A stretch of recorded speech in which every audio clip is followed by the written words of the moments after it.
Alright everybody, chronologically speaking, we just filmed Justin's top 10. Again, I don't know when it's coming out. It may be first, maybe last, just kind of depends how it all goes. But we're going to do my top 10. I'm excited for this. Now, I told Justin I'm going to do probably an honorable mentions like 20 through 11 with Jessica, so that there's no time crunch, because as you guys know, we only have Justin for a little bit. And I guess, not that there needs to be too much prefacing, but as I was telling Justin, once we get down kind of lowish, like 8, 9, 10 honorable mentions, it's really that personal value, because some books are probably ahead of other books that you wouldn't necessarily think would, like, for example, Gambit missed my top 10. Mm-hmm. And some people are going to look at some of these books and be like, why is First Gambit not above these books? Mm-hmm. And it's like, because I read the book and I don't really, the character was kind of for me. So like I bought it, I read it, I was like, that was kind of Yeah. So now it's an honorable mention, because it's still First Gambit, but it just didn't mean as much as these books. Yeah. I get so without further ado, let's just go into it. Number 10. If you remember, I said there were, in your video, I said there were 2 books I bought at the time were first appearances that are no longer considered first appearances. Mm-hmm. I knew both of them were not first appearances when I bought them, but they were technically the more expensive of their counterparts, and they were like the books people said to go after. Okay. So number 10 is kind of in that vein. It is one of the 2. It is Batman something another 655. This, at the time when I purchased it earlier this year, was considered the first appearance of Damian Wayne. We even have this noted as such. Mm-hmm. I read this online because cons were asking like 60 bucks for it. I read it online and I said, that's stupid, because it's literally just his shadow. Right.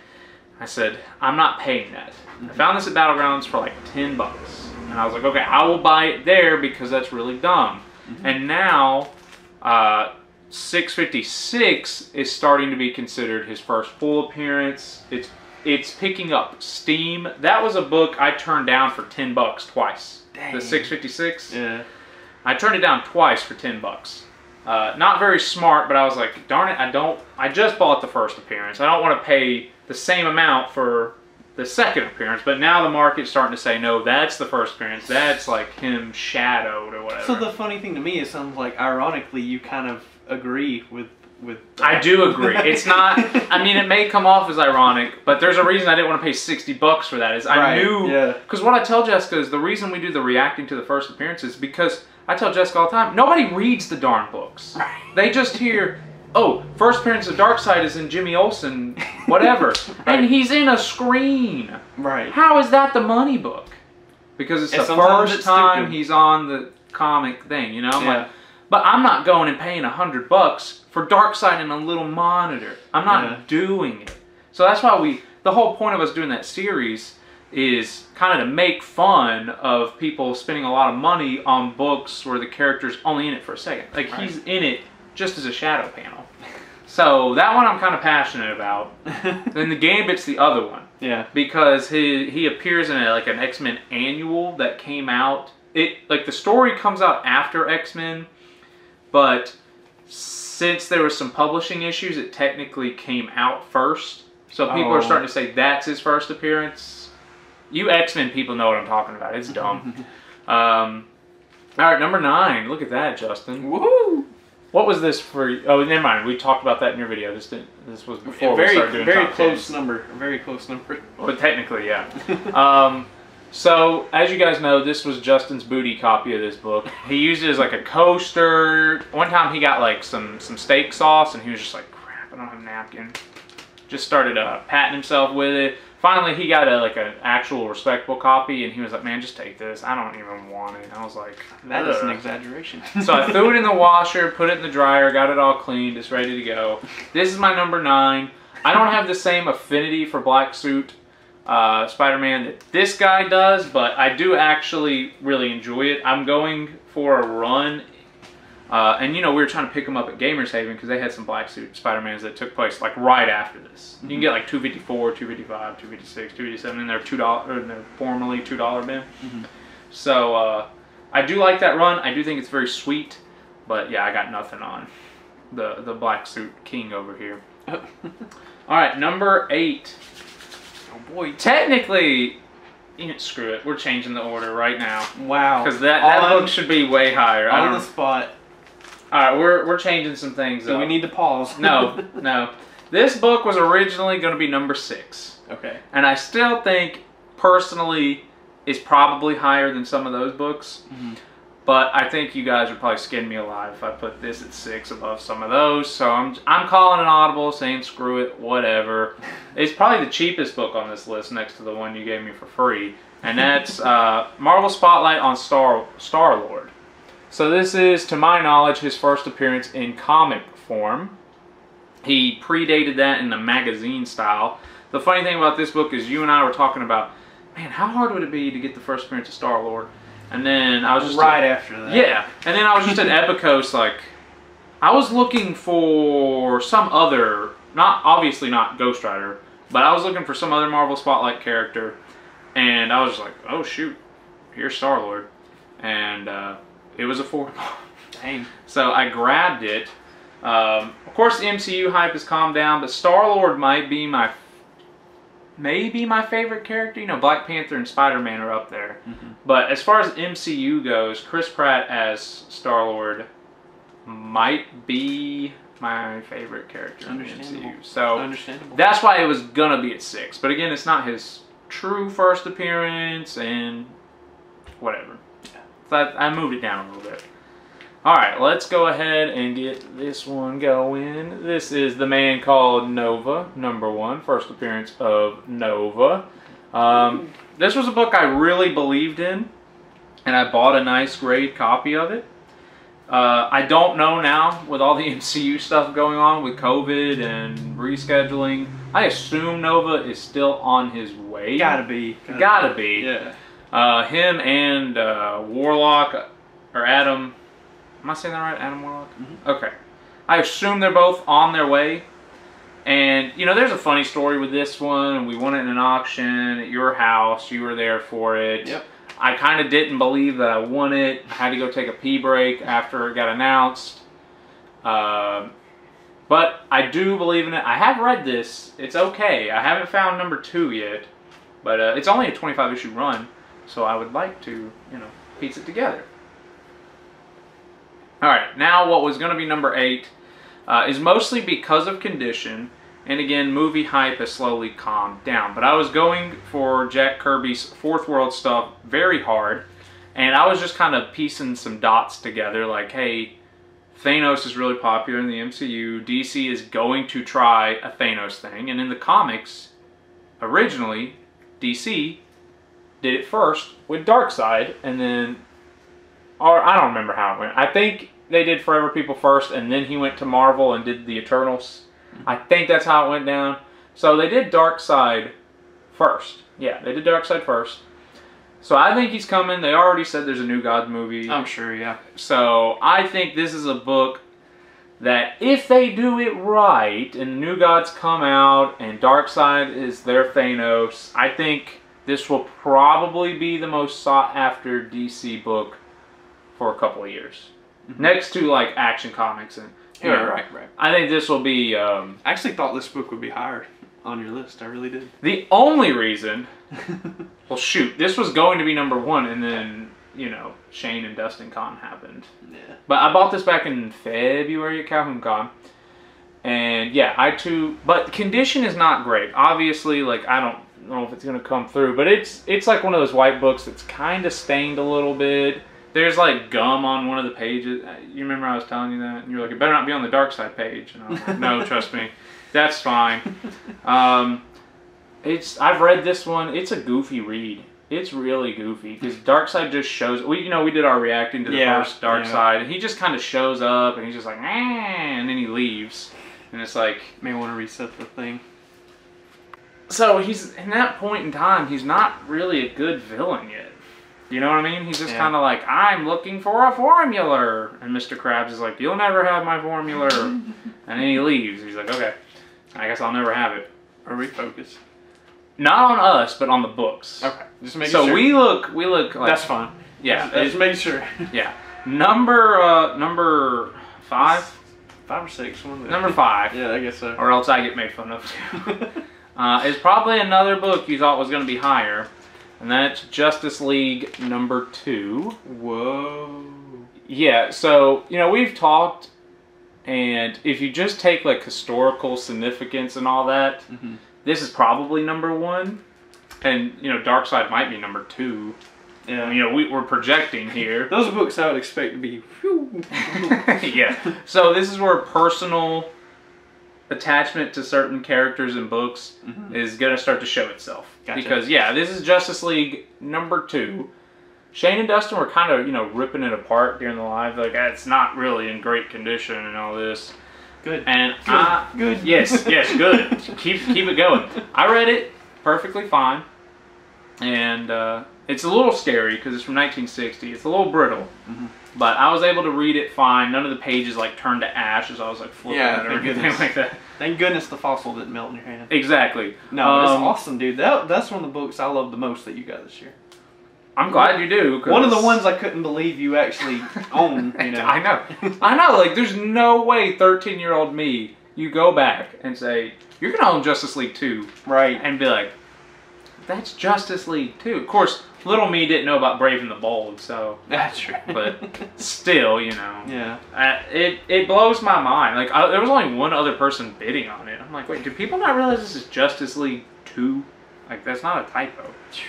Alright, number 4. Number 4! This was maybe the surprise of the year. Well, shoot, that's the surprise of the year. So I guess I can't say Hard to say. It was a good year. This was from Chris. This episode also has not aired. Or not that it's an episode, but this Off-Camera Pickups has not aired. We went over to his house. He always like lets us come in and rummage through his stuff. He's Necrocomic-Con, did some lives over the summer. Hopefully he'll be starting back soon and we can show him off again. But we were going through, and he just had this book just sitting there. And he's like, oh yeah, I'm going to press, clean it, and probably send it off. And I was like, what do you have on it? And he said a price, and I was like,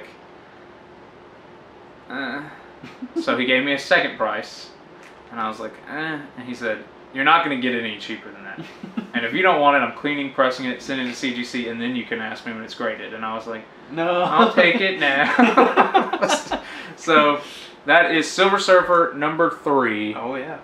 First appearance of Mephisto, who I think recently just got announced that he's going to be in a movie. So I was sweet.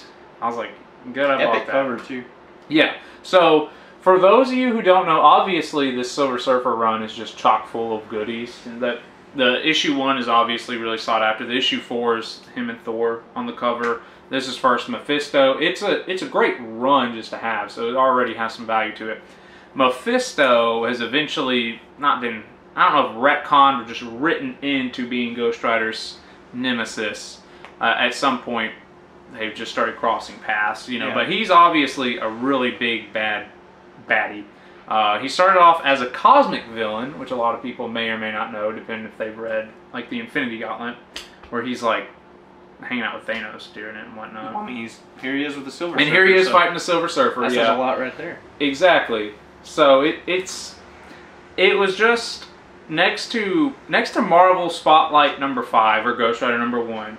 Growing up, first appearance of Mephisto was probably the next book I wanted, and this probably would have been number 1, literally any other year. Yeah. Because seriously, I didn't know what book Mephisto was in growing up, but I knew Mephisto, Ghost Rider. They just kind of went hand in hand. Yeah. So I always wanted this book. So for it to just be sitting there, him to throw out the number and walk away with it, it was like, I was looking at it, because this was probably the last key I bought from this year. And I was looking at it like, I can't make this number 1, even though this deserves to be number 1. I mean, this is a book I've wanted since we started the channel, for sure, you know.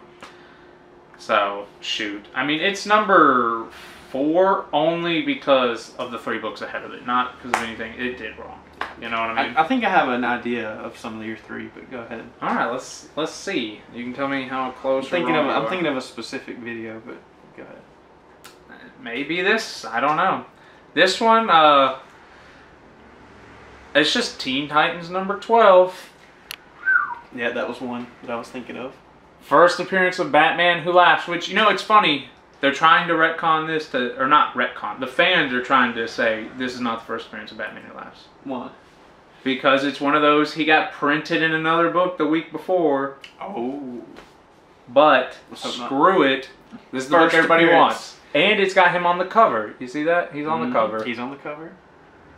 Or it's the other way around. But either way, this is the cool book. This came courtesy of Shane and Dustin. This was a video I was thinking of for sure. I figured when you said a video. So the deal with it is, this is a run that I do enjoy, and I'm trying to get a complete run. But I kind of told Jessica, I'm going to have 1 through 11, 13 through 47. And, you know, I'll just be fine with that, because I don't really want to spend the money on that. And then Shane and Dustin were like, Happy Christmas in July. And I was like, holy smokes. Might have been like April. Merry Christmas in April, yeah, because it was during that like explosion. Spring was big. Spring was crazy. I think it's a high grade book, so I have not read that one. Obviously, I think, you know, it could be, you know, 9.8, high 9s, so I'm not really screwing with it. But just sentimental alone, like obviously it's the most modern book on there, and we'll see if Batman Who Laughs can survive a potential DC reboot. We don't know the long-term longevity of the character, but the gift and the sentimental purposes, that's what I mean. You know, like obviously Mephisto versus Batman Who Laughs, who knows? But just the sentimental of it was a gift from Shane and Dustin. Right, it's got to make it number 3. And again, that would probably have been number 1 any other year because it was a gift from Shane and Dustin. A list of number 1s, basically. Yeah, I mean, any of these books could because I just love them all so much, you know. Yeah. But this, I mean, don't read the little preview. I didn't. Okay. I didn't. This, I won in an auction because I was the only person bidding on it. Chris got so mad. He was like, y'all are really about to let him leave here with this book. He's like, is Wesley the only one that knows what this book is? Come on, somebody bid him up. And I won it.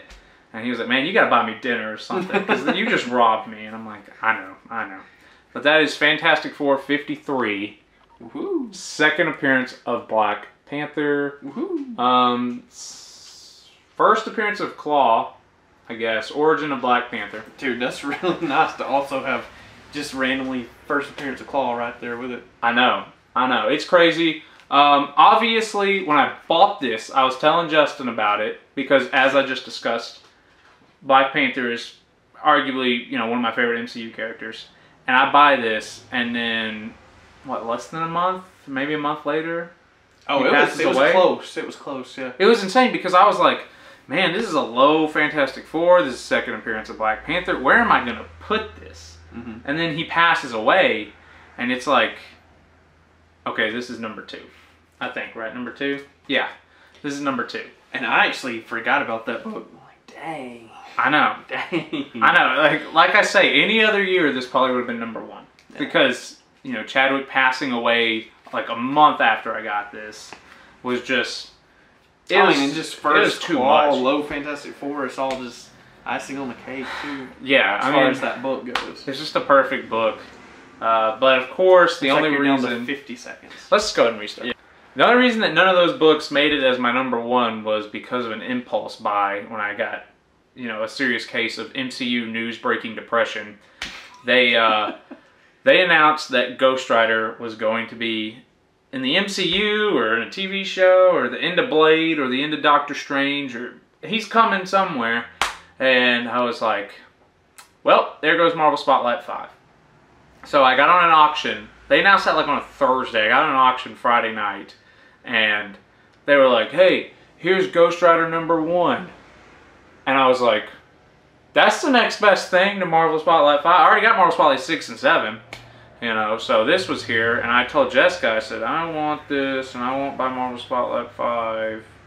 Talk me out of it. And she said, go for it. And I was like, no, that's not what you're supposed to say. She said, go for it. So we won the auction. It's the most I've spent on a comic. I do partially regret it, just because it was kind of an impulse buy. I don't regret owning the book. I just regret buying it under those circumstances. Okay. Because it was a lot of money to spend on an auction where you can't see the book or hold the book or inspect the book. So it was really dumb of me to do it.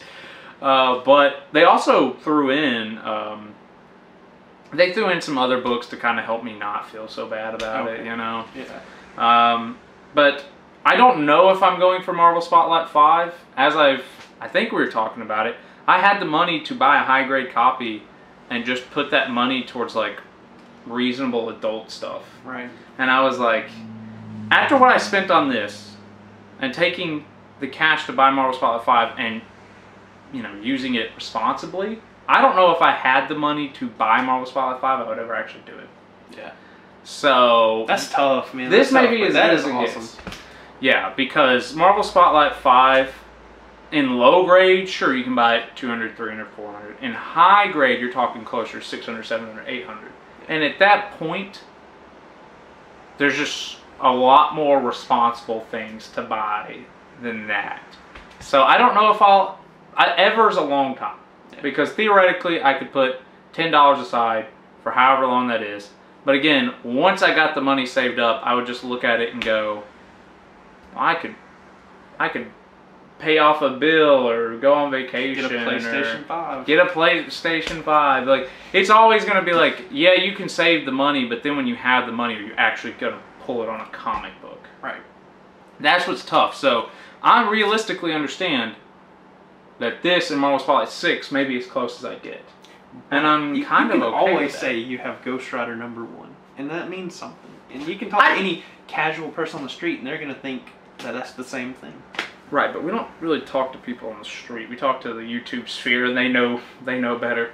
But it's not something I'm losing sleep about. It's not something I'm upset about. It's just something... I had the money, and we paid other stuff, and I slept fine. And I woke up the next day, and I told Jessica, I said, I don't even feel bad that we didn't buy that comic. So that's when I knew I'll probably never buy a high-grade copy of the book. Yeah. I may get like a low-grade copy for something I'm not losing sleep over myself. But if I went and dropped $800 on Marvel Spotlight 5, my mom would kill me. My dad would judge me. Jessica would be happy for me. You'd be happy for me. I'd be ecstatic, man. And I would be like, golly, I could have done so much better. But so, in a way, I know we don't part with our stuff. That's the thing. That's the thing. It would be an investment. Like, I'd have to buy a high grade, get it graded, flip it, and it's like... That's the thing. Like, you could... It's no different than... Okay, if you paid $500 for it, it's no different than hanging a $500 bill on your wall. But it's one you're never going to spend. You know yeah, exactly. Exactly. That's the thing, is we get so sentimental, we're not going to sell it. Right. Though we probably should. Get it graded, flip it, take the money, maybe buy another copy, and then pocket that book the profit. That book especially because Ghost Rider he can go up. Exactly. So getting a high, like 8+, sitting on it, waiting for the movie to hype, sell your graded copy, take the money, when it dies down, if it dies down, buy a raw copy again, and profit, or, you know, pocket the profit. Yeah. But... that's like $1,000 endeavor right there. Because you want to buy a high-grade copy, then you got to pay TCG.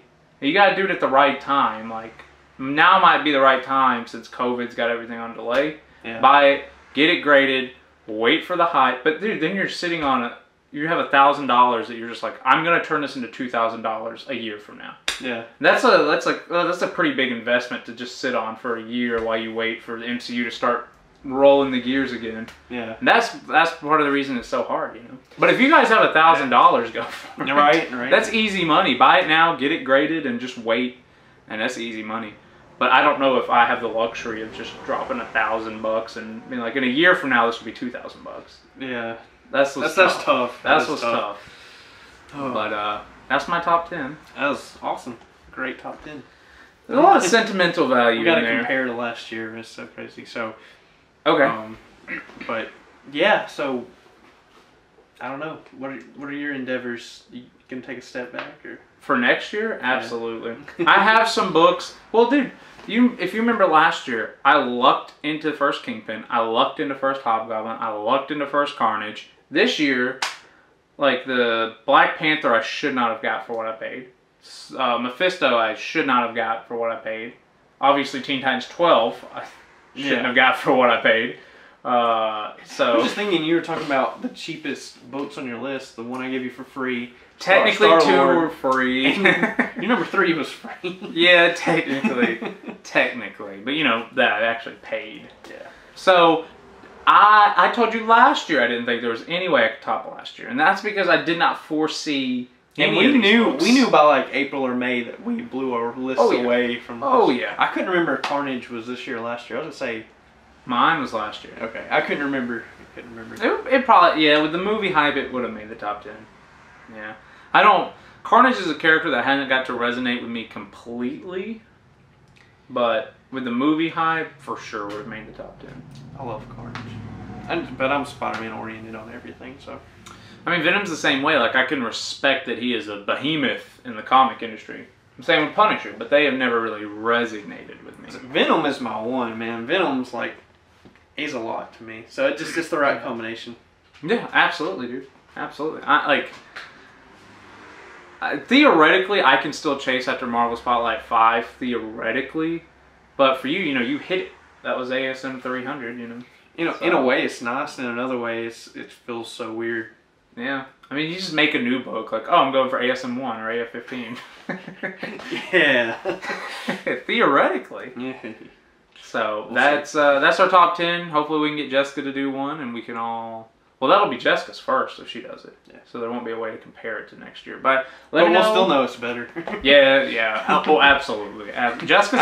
I know some of her books. She's got some hard hitters. There was a time before I really got on a roll where Jessica was blowing me out of the water. Yeah. She was blowing me out of the water. I had first Darkseid to my name, but then you were talking like first Red Goblin, Green Ranger variant.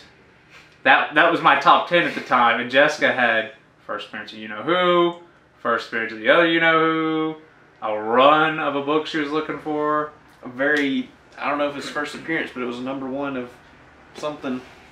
Yeah, and you could be describing 15 different things because she got so many number 1s. Yeah, I'm excited for her list too, early in. Yeah, there was a time, maybe in April, end of April, early May, where we were like, Jessica's going to have the best top 10. Because she cooled off down the stretch, but my gosh, she was killing it at the start of the year.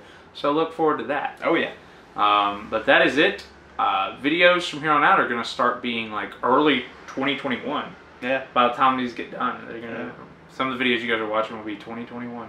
That's crazy to think about. Oh, yeah. But we're going to go ahead and end it here. Thank you guys so much for watching. Let us know what you thought, and we'll see you in the next one.